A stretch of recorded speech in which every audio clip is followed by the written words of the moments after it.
രചന ഗംഗോത്രി. ഭാഗം 77. സുമിത്ര അന്നത്തെ ഓർമ്മയിലായിരുന്നു. ശാലിനി അവളുടെ മുഖത്തേക്ക് തന്നെ ഉറ്റുനോക്കിയിരുന്നു. പിന്നെ പിന്നെ എന്താ സംഭവിച്ചേ? അന്ന് പത്രങ്ങളിലും ടി വിയിലും എല്ലാം വലിയ വാർത്തയായിരുന്നു അദ്ദേഹത്തിൻ്റെ അറസ്റ്റ്. സത്യസന്ധമായി ജോലി ചെയ്യാൻ ശ്രമിച്ചതാ അദ്ദേഹം ചെയ്ത തെറ്റ്. ഒരു ദിവസം റാവുത്തറിൻ്റെ ആളുകൾ വന്ന് അവരുടെ വീടുകൾ ഇടിച്ചു നിരത്താൻ ആരംഭിച്ചു. അപ്പോഴാണ് അമ്മ സ്റ്റേ ഓർഡർ വാങ്ങി അവിടേക്ക് ചെന്നത്. അതിൻ്റെ പേരിൽ അവർക്ക് അമ്മയോട് പകയായി. അന്ന് അവർ തിരിച്ചു പോയെങ്കിലും 2-3 ദിവസം കഴിഞ്ഞപ്പോൾ അയാളുടെ ആളുകൾ വന്ന് ചില രേഖകളും ഫോട്ടോസും അവരെ കാണിച്ചു. അത് ആ മത്സ്യത്തൊഴിലാളികൾക്ക് വേണ്ടിയുള്ള വീടുകളായിരുന്നു. അദ്ദേഹത്തിൻ്റെ ഒരു സ്ഥലത്ത് കുറേ വീടുകൾ നിർമ്മിച്ചിരുന്നു. ഒറ്റ നോട്ടത്തിൽ തന്നെ അത് ആരെയും ആകർഷിക്കുമായിരുന്നു. നടുവിലൂടെയുള്ള വീതിയുള്ള വഴി, അതിൻ്റെ 2 സൈഡിലും വീടുകൾ, ഒരു വശത്ത് വലിയ കിണർ, ആ വീടുകളിലേക്ക് കയറുന്നിടത്തൊരു ഗേറ്റ് ഉണ്ടായിരുന്നു. അതിനു മുമ്പിൽ ഒരു ബോർഡ് വെച്ചിട്ടുണ്ടായിരുന്നു. റോസ് ഗാർഡൻ എന്നായിരുന്നു അതിൻ്റെ പേര്. ആ വീടുകളെല്ലാം അവർക്കുള്ളതാണെന്ന് റാവുത്തർ പറഞ്ഞു. എല്ലാവർക്കും അയാൾ ജോലിയും വാഗ്ദാനം ചെയ്തു. വേണുവേട്ടനെ അമ്മ ജാമ്യത്തിലിറക്കി. അതിനിടയിൽ വേണുവേട്ടൻ്റെ വീട്ടുകാരെ റാവുത്തറിൻ്റെ ആളുകൾ ഉപദ്രവിച്ചു.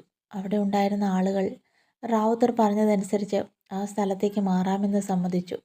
അങ്ങനെ ഒരു ദിവസം അവരെല്ലാവരും കൂടി അങ്ങോട്ട് പോയി. ആ പോയ ദിവസം തന്നെ റാവുത്തർ അവരുടെ സ്ഥലവും വീടുകളും ഇടിച്ചു നിരത്തി. 2-3 വീട്ടുകാർ പോകാൻ സമ്മതിച്ചില്ല. പക്ഷേ യാതൊരു ദാക്ഷിണ്യവുമില്ലാതെ അവരുടെ വീടുകൾ അയാൾ ഇടിച്ചു നിരത്തി. അവർ അങ്ങോട്ട് മാറുന്നതിന് മുമ്പ് അയാൾ അവരുടെ കൈകളിൽ നിന്ന് ഒപ്പ് ശേഖരിച്ചിരുന്നു. പക്ഷേ അവർ പോയ സ്ഥലം ഏതോ സിനിമയ്ക്ക് വേണ്ടിയിട്ട സെറ്റായിരുന്നു. അതിൻ്റെ ഫോട്ടോയാണ് അയാൾ അവർക്ക് കാണിച്ചു കൊടുത്തത്. സിനിമയ്ക്ക് വേണ്ടി മാത്രം നിർമ്മിച്ച ഒരു കോളനി. ആ വീടുകളൊന്നും അധികകാലം താമസിക്കാൻ പറ്റിയതായിരുന്നില്ല. തന്നെയുമല്ല, അത് ചതുപ്പ് നിലങ്ങളായിരുന്നു. ആ കിണറ്റിലുണ്ടായിരുന്നത് ചെളിവെള്ളമായിരുന്നു. ജോലിയോ ഭക്ഷണമോ ഇല്ലാതെ അവർ വല്ലാതെ ബുദ്ധിമുട്ടി. ഇതെല്ലാം വീട്ടിലും അറിയുന്നുണ്ടായിരുന്നു. പക്ഷേ അവരെക്കുറിച്ചുള്ള യാതൊരു വാർത്തയും പുറത്തു വന്നില്ല. അവരുടെ സ്ഥലത്ത് അയാൾ പുതിയ കോട്ടേജുകൾ നിർമ്മിച്ചു. മാനസികമായി ആകെ തകർന്ന വേണുവേട്ടനെ കാണുമ്പോഴെല്ലാം അച്ഛന് കുറ്റബോധമായിരുന്നു. അച്ഛൻ ഇതിൻ്റെ പിന്നാലെ പോയതുകൊണ്ടാണ് അദ്ദേഹത്തിന് കൂടി ഇങ്ങനെയൊക്കെ വന്നത്. അദ്ദേഹത്തിൻ്റെ ഭാവി ഇല്ലാതാകുമോ എന്ന് അച്ഛന് ഭയം തോന്നി. അങ്ങനെ വേണുവേട്ടനും ഞാനും തമ്മിലുള്ള കല്യാണം അച്ഛൻ നടത്തി. വേണുവേട്ടൻ്റെ നിരപരാധിത്വം അമ്മ തെളിയിച്ചു. അങ്ങനെ ജോലിയിൽ തിരിച്ചു കയറി.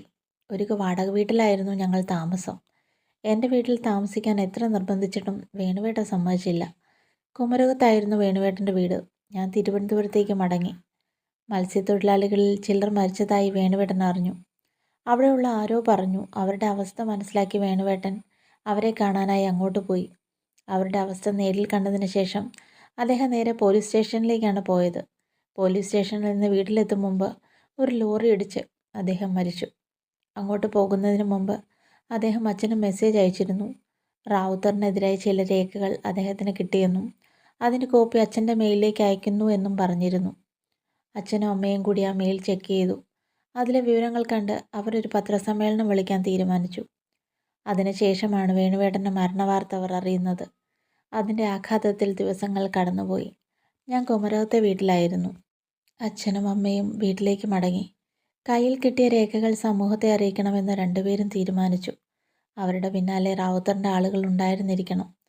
പിറ്റേ ദിവസം ഞാൻ അറിയുന്നത് തീ കൊളുത്തി ആത്മഹത്യ ചെയ്ത എൻ്റെ മാതാപിതാക്കളുടെ വാർത്തയാണ്. അത് പറയുമ്പോൾ അവൾ വല്ലാതെ കിതയ്ക്കുന്നുണ്ടായിരുന്നു.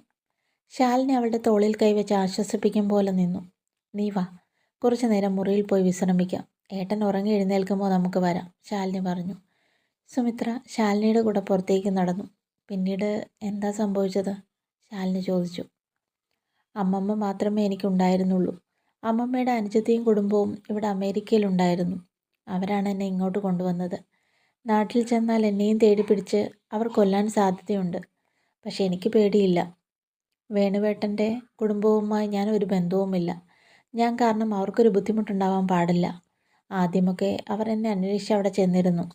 എൻ്റെ ഭാഗത്തു നിന്ന് അവർക്കെതിരായി ഒന്നും സംഭവിക്കില്ല എന്ന് മനസ്സിലായത് കൊണ്ടാവാം എന്നെ വെറുതെ വിട്ടത്, സുമിത്ര പറഞ്ഞു.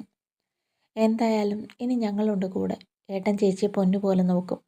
പഴയതെല്ലാം നമുക്ക് മറന്നു കളയാം. പിന്നെ ആ റാവുത്തറിൻ്റെ കാര്യം, ഗംഗമ്മൾ ഒരിക്കലും അയാളെ വെറുതെ വിടില്ല. അവളുടെ പുതിയ അമ്മയുടെ കൂടെ ചേർത്ത് അവൾ കണക്ക് തീർത്തോളും, ശാലിനി പറഞ്ഞു.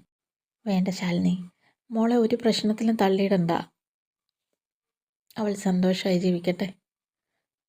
അയാളോട് പകരം ചോദിക്കാൻ ശിവേട്ടനുണ്ട്. ഏട്ടൻ്റെ ഒപ്പം ഞാനിപ്പോൾ പഴയ സുമിത്രയല്ല. എനിക്കും ചിലതൊക്കെ ചെയ്യാനാവും.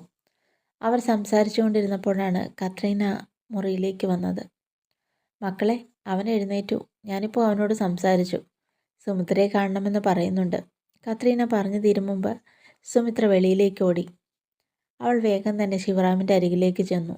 ശിവേട്ടാ, ഇപ്പം എങ്ങനെയുണ്ട്? വേദനയൊന്നുമില്ലല്ലോ? വിഷമിക്കണ്ട, ഞങ്ങളെല്ലാവരും ശിവേട്ടൻ്റെ കൂടെയുണ്ട്. അവനോടുള്ള കണക്കുകൾ നമുക്ക് തീർക്കാം. ആ റാവത്തിനോടുള്ള കണക്കുകൾ. ശിവേട്ടൻ ഇങ്ങനെ തളർന്നാൽ ഞാനും തളർന്നു പോവും. എനിക്കറിയാം രഞ്ജിനി ചേച്ചി എത്ര ഇഷ്ടമായിരുന്നുവെന്ന്. ചേച്ചിക്ക് പകരമാകാൻ എനിക്കൊരിക്കലും കഴിയില്ല. പക്ഷേ ഞാൻ എപ്പോഴും എന്നും നിങ്ങളുടെ കൂടെ ഉണ്ടാവും. എന്നെ കൂടി കൊണ്ടുപോകുമോ? അതോ എന്നെ ഉപേക്ഷിച്ചിട്ട് പോകുമോ? അവൾ ശിവറാമിൻ്റെ കൈകളിൽ പിടിച്ചുകൊണ്ട് ചോദിച്ചു.